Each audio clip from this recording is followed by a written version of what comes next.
You're listening to Stellar Success, Leveling Up for Medical Pros with Dr. Tudor Francu. Join us as we explore how medical professionals can achieve stellar success in all areas of life. It's time to level up. Dr. Chirag, how are you? Good, doing well. How are you, Dr. Franco? I'm great. Thanks for coming over. It's a pleasure to have you on the show, and I think we can offer a different perspective to my audience in terms of what can an emergency physician like yourself can do outside of medicine. But first of all, I want to kind of give the audience a little bit of an background and overview of your career in your own words. So, how did you start? What were the paths that you took, and where are you now? Yeah, I guess I'll go back to college. I know that's probably going back really far, but I started off as an electrical engineering major. My father was an engineer, and so I was going to become an engineer, and was taking the courses. And my roommates at the time were pre-med, and I found myself more interested in their textbooks and their learning than I was in my own. And so that was sort of the first decision point as I changed, sort of my major second year and became a biology and psych major, and then went on to medical school at Rush in Chicago, where I met my wife, and she's a Northern Virginian by birth, and so she wanted to come back out towards the East Coast, so we found ourselves in Maryland, matched at the University of Maryland, did an away rotation there, and loved it, and so finished that, and then have stayed sort of within the University of Maryland medical system, since residency. So I've been at one of the affiliate hospitals now for the past 23 years, and started in the emergency department and was a pit doc, if you will, for many, many years. And I worked the most out of our group. And, on average, I would do 20 shifts a month, which for an ED physician is a lot. But paid off debt, sort of became kind of, debt free. And that was when we really got into sort of real estate and some of the other things that we do now. I like the market and those kind of things, but just enough to sort of put away in retirement within kind of the 403B and 457 vehicles. But anything else that we had, every time I got a bonus, we just bought a home. And so, within a decade or so, we had 6 or 7 homes, and that was going to be, sort of retirement as we had planned long, long time ago. But then began to do other things in the hospital as well. Interesting. Yeah, so I want to go back a little bit towards your emergency room career, and a lot of people are taking this are doing this specialty for being passionate about the fact that they're helping people right away, right in an acute situation. But it also offers people in our profession the option of having their own free time and their own scheduling time, and kind of sometimes relieve this like burnout that can occur in a office setting. Let's say that. What's your experience? How did you see this? Because I know doing 20 something shifts a month is not easy at all in an emergency room. And you do it for financial reasons probably, or trying to kind of speed up your income. But how do you see this progression from being a resident doing so many shifts a month, and then kind of say throw your things in the air and say, okay, I'm gonna do something else now? Yeah, no, I think great question. So, I did residency pre-work hours like they are now. And so we would do 2012s, and that was, sort of normal for us. And then when I started as an attending, it was 28-hour shifts. And I was like, oh, this is cake. If I can do 2012s, I can do 28s. And, we thought residency wasn't challenging enough. So we decided to have two of our children, or our two children rather, during residency. And so first and third year of residency had both the kids, and my wife was great. And, we had some family support nearby, which was terrific. But to your point, emergency medicine being shift work, we're sort of able to pick and choose our shifts. And so when I started, I said, hey, I want 20 shifts a month. They said, we're not doing that. It's not healthy and we're not giving you that many shifts. And I said, okay, I'm going to go get a second job. And so I did that. I got a second job at another ER. And they're like, wow, you weren't kidding. You really want 20 shifts? I was like, yeah. And I don't want to work in two different ERs. So the scheduler finally listened to me and gave me my 20 shifts. But the deal I made, I needed to be home every night for dinner. That was sort of you know, a non-negotiable for me. And so I said, I'll do half overnight shifts, half morning shifts, but I'm not going to do evening shifts. Obviously, you have to take call, and on occasion you'll get pulled in. But by far and away, I was giving the kids their baths, and I was home every night for dinner. And so for me, that worked great. It's what our family needed. It's what I needed. And so that was a good way for me to kind of handle the scheduling. And so did that for a long time. And then started getting active in different committees in the hospital and found that I enjoyed that and sort of never had wanted to be administrative, but I found sort of going from the bedside and making that difference to that patient, that family, kind of on a one-to-one basis. Being administrative, I could make it at a department basis or at a system basis, and I became active in my state chapter of emergency medicine, and so able to sort of impact things at a state level, and that started feeling really great because I felt like I was expanding my scope from just that single patient encounter now to, you know, hundreds of thousands of encounters across my hospital system and then also the state of Maryland. So I slowly became more and more administrative. I became the chairman of my department.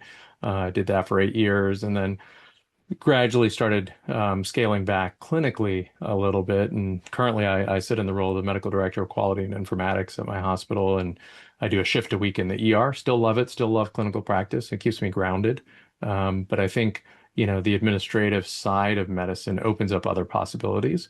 And I think if we have folks going into it that never forget where they came from, never forget who they represent, which is your group, your physicians, and you know those kind of folks. I know sometimes administration gets sort of a, you know, not the greatest sort of opinion, but I think if you're reasonable about it and you don't lose sight of who your stakeholders are, you know, it can do great things for not only you but for those you represent. Yeah, definitely. I think this is a great point you touched. The fact that most of the reputation for administrative positions in our field comes from people that are coming outside of clinical um, practice, and they have no idea. They have no touch with what's actually going on in the emergency room or in any other departments. The patient contact doesn't mean anything to them. So that's why I think, you know, the fact that you kind of transition to that admin roles from a clinical perspective is it probably brings a lot of you know, improvements to that department from that point of view, and for your colleagues actually, probably very much. Uh, what is it? What's a big point that you remember in your career that you had issues with, you had trouble handling it, you know, because I mean, being successful in one specialty or another doesn't mean that you treat everybody well and everybody goes home happy and you're successful in everything that you do. And I'm sure you had probably moments in your life that didn't feel that way at all.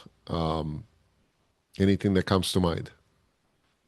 Yeah, I would say, you know, there are a lot of scenarios and, you know, being sort of administrative and being a chair, you're a fire putter outer, right? And so there's always issues that'll pop up and your job is to sort of extinguish those flames before they get to other people's attention, right? And so you want to sort of minimize any major issues. Obviously, if there's risk issues, that's a whole different, you know, ball of wax, and we have to address those very openly and transparently. But I'm not, I sort of don't view myself as being very political in the sense that I'm going to say what's on my mind. I'm going to be open, honest, transparent with my opinions because I think that's important and it's how, you know, we sort of get things done.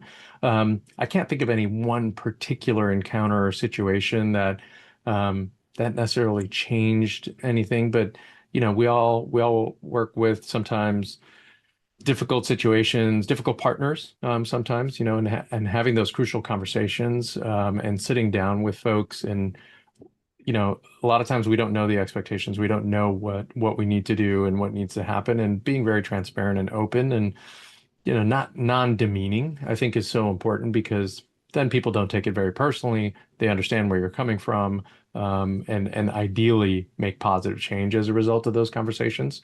Um, but yeah, that's something I embraced and I enjoy, because there's always room for improvement. And I think, if we think we're at the top of our game, that's when we're not, because that's a dangerous position to be in. So I think Yeah, always looking to see how we can not just better each other, but better ourselves.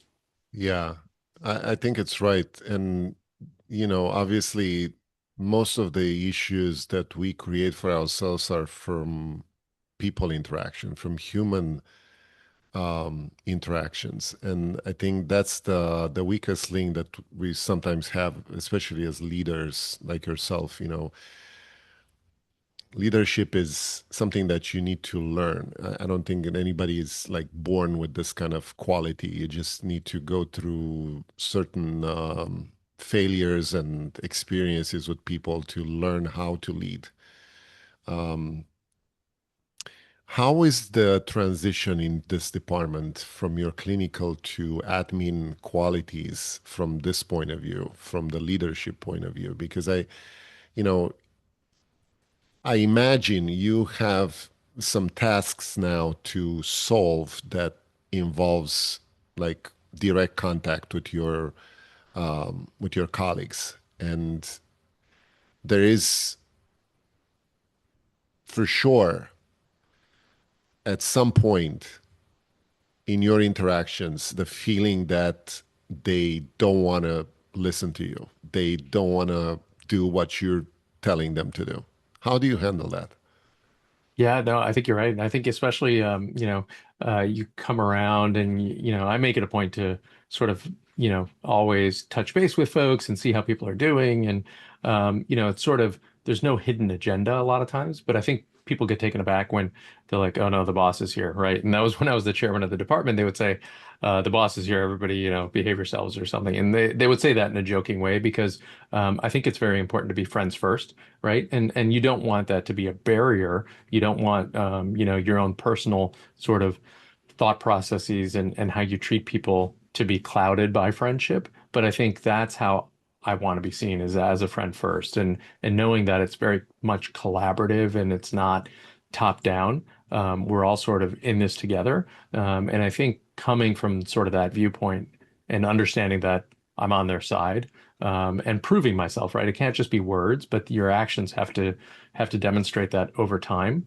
And I think being in a single institution like I've been in for multiple decades now, right? 22 years now at the same hospital, I think goes a long way. I think people understand at that point, you're not going to hide who you are from anyone. They know who you are, right? And so I think having those relationships and knowing people for that length of time, they know who you are, they know what you're about, and they you know that you're on the side of the patients, you're going to make care better.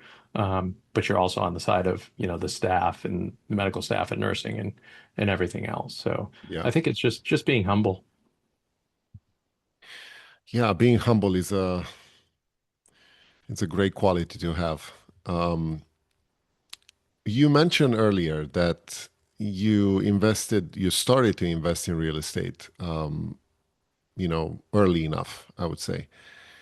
And one of the things that I noticed in my interviews is the fact that medical professionals in general have somehow a difficulty to go beyond their scope of practice, beyond medicine, and look into other areas of success. Not necessarily financial, but more of a passion, interest in some other things. You specifically mentioned real estate. How did you get into this field, and why? Yeah, I think it was from a point of sort of not trusting traditional markets. Like I know the stock market's great. I know you're going to do fine over time. And I think it's great to sort of put pre-tax dollars away when we're younger. And I think, that way you have sort of a safety cushion over time. But I haven't contributed. I'm 51. I have not contributed to retirement in 4 to 5 years now because I don't need that anymore, right? I want the money now. I don't want it later because I don't know what I'm going to be like later if I'm going to be able to enjoy that 15 years from now. And so I no longer contribute to retirement. I get a match. I'll put in the match, but I can do so much better pre-tax with those dollars than I ever could post-tax. And so, or rather, I can do so much better post-tax rather than kind of locking it away for 15 years. And so I think it's not traditional thought, but it makes a lot of sense when you're able to invest wisely. And so we actually bought a home. We were the only residents who didn't live in the city of Baltimore during training because we knew we wanted to start a family. So we were out in the community and we bought a house when we moved here, not thinking that was going to be part of our real estate strategy or anything like that. But we didn't want to just spend money on rent. We wanted it going towards something. And then after I got my job and we moved about a year after, when we sold that first home, we made more from the sale of that home than I did as 3 years of a resident salary. And that was, I think that's what let us know, like I worked like an animal for 3 years as a resident. And by doing nothing, simply buying property and then selling it, I was able to do, better. And so then we said, okay, let's every couple of years when we get enough for a down payment, we'll just buy another home. And so we did that, and I was a young attending, and so we did it actually by buying model homes from, Ryan Homes, who's a nationwide home builder. They don't keep their model homes; they sell them to investors, and so automatically they become your tenant for 2 to 3 years, however long it takes them for them to sell out that community. And so there's no landlording. They're taking care of the property while they're there, and they're paying significantly above market rents for 2 to 3 years. And so it was great. It was no work, and then we would find tenants after, they sort of vacated and turned it back over to us. And so we did that for the first, decade or so. And that was kind of the plan. And then we got into more masterminds and sort of thought processes around real estate and how to scale and do things differently. But at least initially it was just buying these model homes, and that was the strategy and didn't really require much of any extra work. Yeah, it's the concept is very good and it sounds very good on paper, but in real life, a lot of people have difficulty realizing that with their own money because markets don't necessarily go up all the time. And we know, a couple of crashes that happened in our lifetime, Yep. and people got, kind of wiped out from that point of view. But the concept of investing in real estate, I think it's something very interesting that people need to learn about. More in terms of like not how much money can you make out of specific investment, but it's the long-term continuity of income, of so-called passive income from those investments. Any experience in your case from this point of view? You said you're looking into scaling up from that model. Yeah, so it got to the point where I started doing some other things, and I think part of what attracts physicians into emergency medicine, we probably have some level of subclinical ADD, and we want to be doing multiple things, and we can't sort of focus on any one thing. So I've started a series of different businesses, and I have an expert witness, sort of cycle and work that I do, and I've created a new business around passive investing for physicians who really don't have the time or the bandwidth and don't want to look at opportunities, and so want somebody to kind of look at due diligence, talk to folks about what they're invested in very passively, and they're limited partners in the deal. They're just investing capital, and then, depending on how long the deal is, they get kind of the benefits from that investment over time. But I think I became a coach in several real estate courses and to teach other physicians about how to do this, both on the active side and on the passive side. So I think it really depends on, people's interest levels, but um, none of this is med school hard, right? I think the fact that we've gone through and done what we've done and people still enjoy and love the practice of medicine. It's fantastic. These are just additional side, income streams. And it's important, I think, to not just have one stream of income that's reliant on your presence and, you're putting in time and effort. I think we're all intelligent enough that we should be able to have additional streams of income that don't require a ton of effort on our part, to be able to generate that. And that doesn't have to be for wealth. Wealth to me isn't a dollar sign. It's the freedom of time and the freedom to do what I want when I want with who I want. That's the true definition of wealth for me. So it helps me do that and accomplish that. Yeah, that's a principle that many in our field don't know about, and is not taught in schools and is not taught in residency. And we get out in the world, out of school, and you know, most people get, an employee job. Most people maybe get their own office going, and they practice their own lives. And at the end of the career, they don't know what to do with themselves. They have no hobbies. They have no time. Um, there's nothing going on as far as other income streams, and they found themselves dependent on that eventually stock market from the retirement account, right? Which can be very fluctuating and with lack of any control upon it. So this notion of having, other streams of income, it's something that it's very important to teach. And you said you got to that point that you can now teach other people how to do this. But it also involves a level of risk that people need to be aware of, in terms of how much money they got basically locked up in those kind of deals, for how long, and what's the return at the end of the deal. How do you deal with people coming to you asking all those questions, and what's the best way to handle them? Yeah, I think you hit the nail on the head. I think it's critically important to know that all of these deals and any real estate cycle could go down, and you could have a market crash, and it's sort of how we weather that storm that's so important. And I think at the end of the day, we hear it even in traditional markets, but diversification's the name of that strategy, and so it's really important to be diversified and to be in sort of non-market correlated assets, and as many different asset classes as you can. So, my wife and I have long-term rentals. We have Airbnbs down in Florida.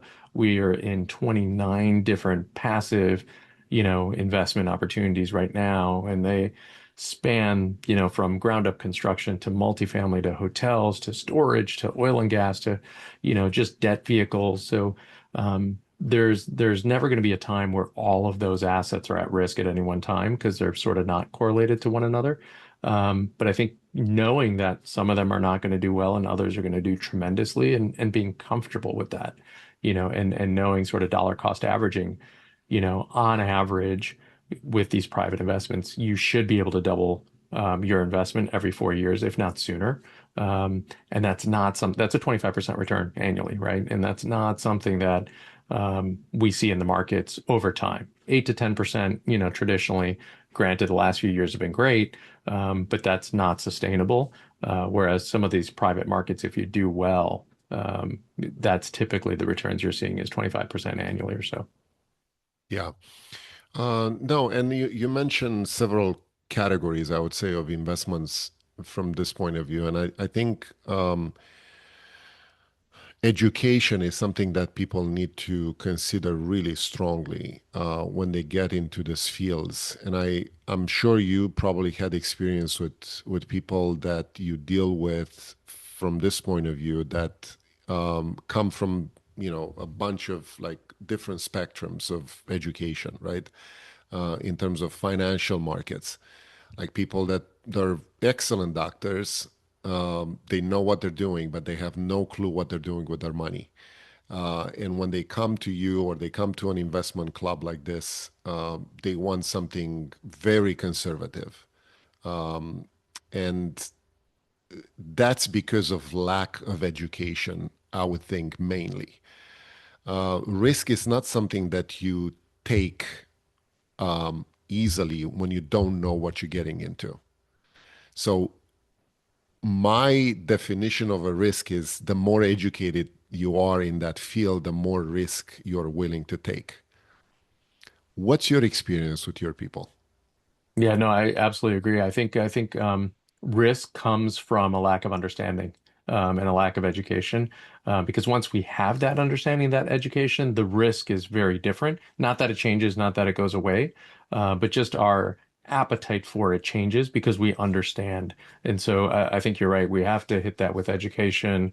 We have to sort of talk openly about, the downside and anything that could potentially go sideways and be ultra conservative, and sort of like the Disney model, you want to underpromise and overdeliver, and so that underwriting has to be very well looked at.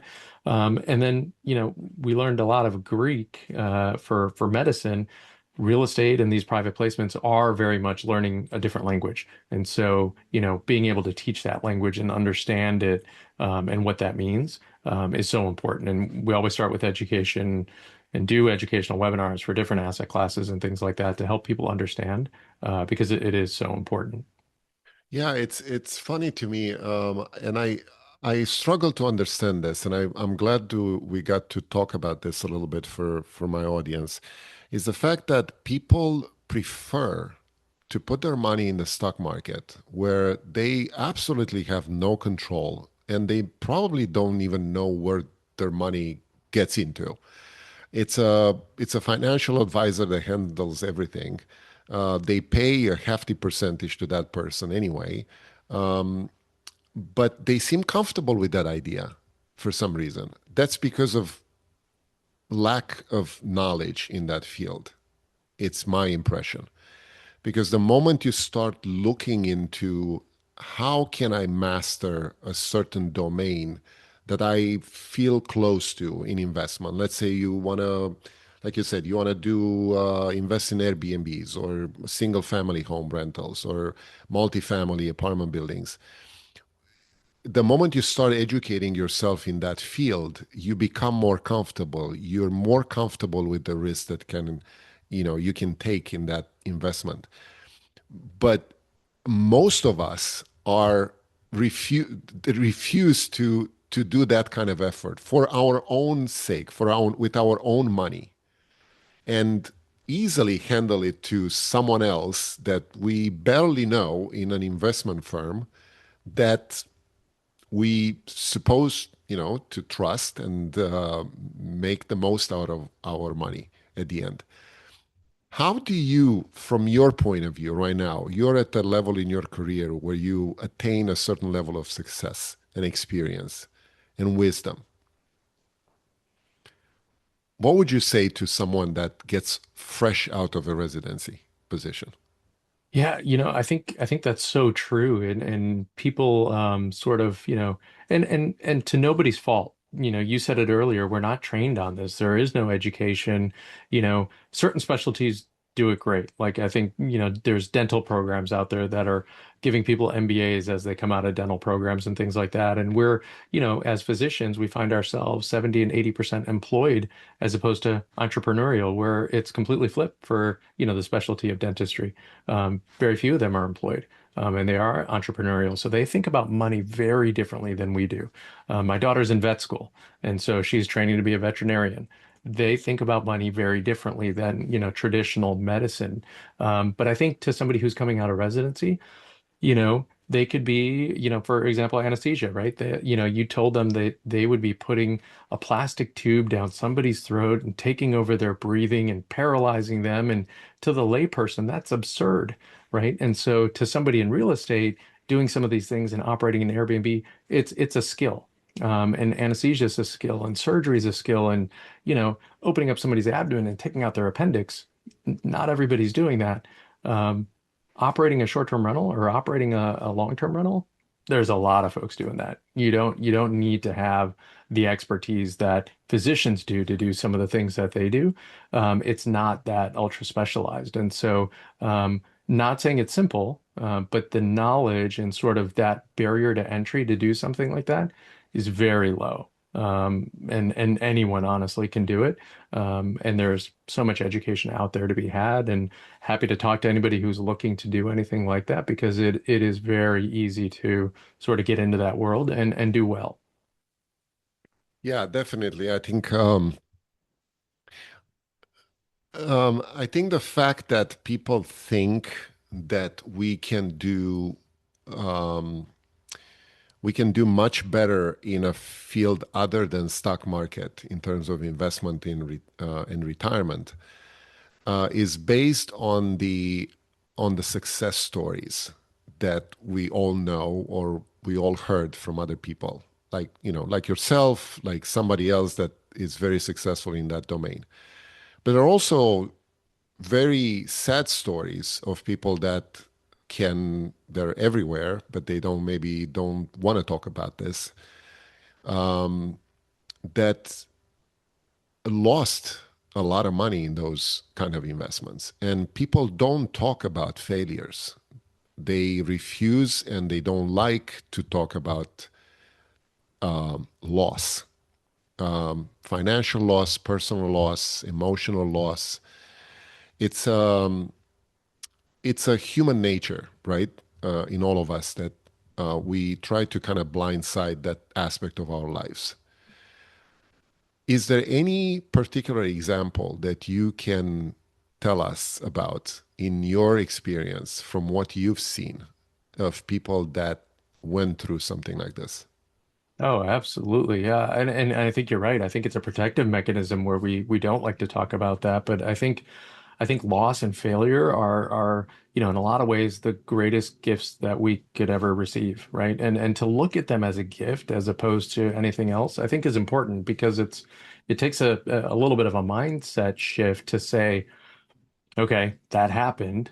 Now what, right? And not that it's devastating or not, for instance, in real estate, I'm never doing that again because, look at what happened. No, let's learn from it and let's never repeat those errors again. So I took a course because I'd been doing active real estate for a very long time, and I said, I've had a lot of active real estate. I need to do some passive real estate. And so how do I do that, thoughtfully? And so I said, I'm going to do a course, and when I do things, I tend to follow with massive action. And so I did the course and I learned enough to sort of vet deals, and I said, all right, let's go ahead and get into a few of them. Zero. I put in small amounts, nothing crazy, but like 15, $25,000, which doesn't sound small, but in the grand scheme of things, it's small. And those went to zero. And I said, wow. And that was in 21. That was sort of the beginning of the interest rate rise that we saw where multifamily operators were having a really hard time. And I learned a tremendous amount. There's nothing that's going to teach you faster than a loss of capital like that. And sometimes it takes a couple of years for that to happen. But it made me so much better at due diligence. And so, knock on wood, hasn't happened in a long time. But I'm 51. I'm medicine optional at this point. I don't need to practice. I do it because I choose to. And I think when we choose to practice and we choose to do something, we show up so much more differently than when we have to do it, right? I'm no longer reliant on that paycheck. If it stops tomorrow, I'm fine. So I think, had it not been for my continuing after those losses, I wouldn't be where I am today.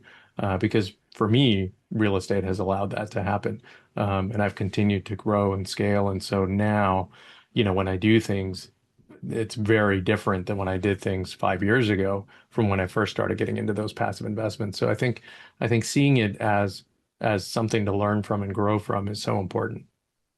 Yeah, I um, I can feel the emotion coming out of loss from you, even when you talk about it right now, because I've been through that phase myself also. And indeed, there's nothing you can learn better than from a loss. And as a stellar of a success we all can have, a stellar of a failure we all need, because that's how you learn and that's how you become successful. I'm very curious to see right now from the point of view what you got in your life at this point, looking back to yourself when you started this whole thing, practice and real estate. With what you know right now, what kind of advice would you give to yourself Yeah, I back then? think I never knew that I would sort of be administrative or become administrative. I was thought I was just gonna, do my shifts in the ER and that was gonna be kind of the career. Um, but to have sort of optionally finished my career 15 years ahead of when theoretically, I should have of retirement age and being able to tap into my retirement accounts is pretty amazing. And it would not have happened had it not been for just keeping options open, and sort of looking out for doors that may open. And early on, it was saying yes a whole lot more than saying no. So if somebody asks you to do something, the answer is yes. Do you want to be part of this committee? Sure. Do you want to, what do you think about this? I'm happy to help. And I'm at a point now where I say no much more than I say yes. But I'm only at that point because I said yes so much more early on. So I think it's being open to the possibilities that are out there. You never know what you're going to do that really aligns with what you're interested in until you start doing it. And so I think it's just being open, optional, and knowing that nothing is a straight line.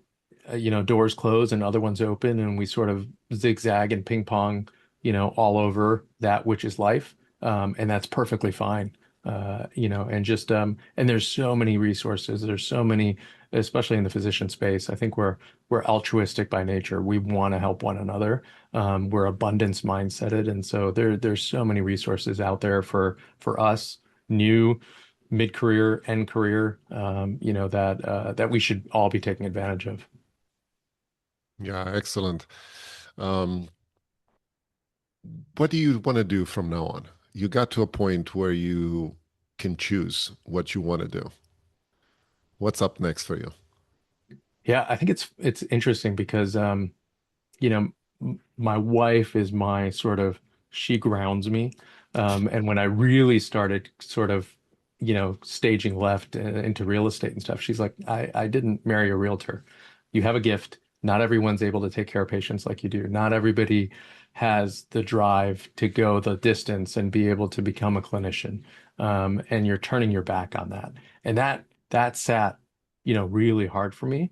And I thought about that and I said, you're right. I don't want to turn my back on that. And so now I practice because I want to. I still really love kind of the clinical side of things, but I've sort of moved a little bit from helping the patient and helping families, which I still love, to helping those that help them, right? And that's our physician colleagues, and that's I'm trying to create a space where they can have many more additional years to their practice because now they can choose to be there and they're sort of not reliant on the income from just medicine, which is not what it used to be.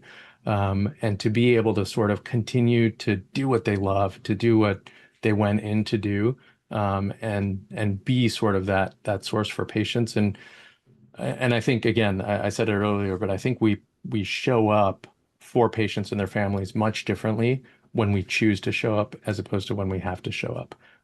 So my goal now is to get more of our physician colleagues to choose to show up. Very nicely said. How can people get in touch with you, learn more about what you're doing, and maybe get your advice? Yeah, absolutely. So the easiest way is my passive side, but obviously I'm willing to talk about anything that people have on their minds. But the syndicationdoctor.com is my website. The syndicationdoctor@gmail.com is my email. And again, it doesn't have to be about real estate, doesn't have to be about anything. Just happy to chat about whatever's on people's minds. Awesome. Thank you so much, Chirag. I appreciate you coming over. I hope people will at least get their minds a little more open to this aspect of investment out of medical professional. Like you said, there are a lot of resources, there are a lot of people you can talk to, get their advice, get their experience, and do something about it. So thank you Yeah. so much. No, of course. And thank you, Dr. Franco, for having me and for being such a tremendous resource to the community. I really appreciate it. Appreciate it. Are you a busy medical professional striving to excel in life and work? Stellar Success Podcast brings you the habits and insights of top leaders in medicine and beyond. Discover strategies for balance, growth, and fulfillment in every episode. Follow us on Instagram at Stellar Success Podcast for daily inspiration. Start your journey to success today. Subscribe to the YouTube channel now.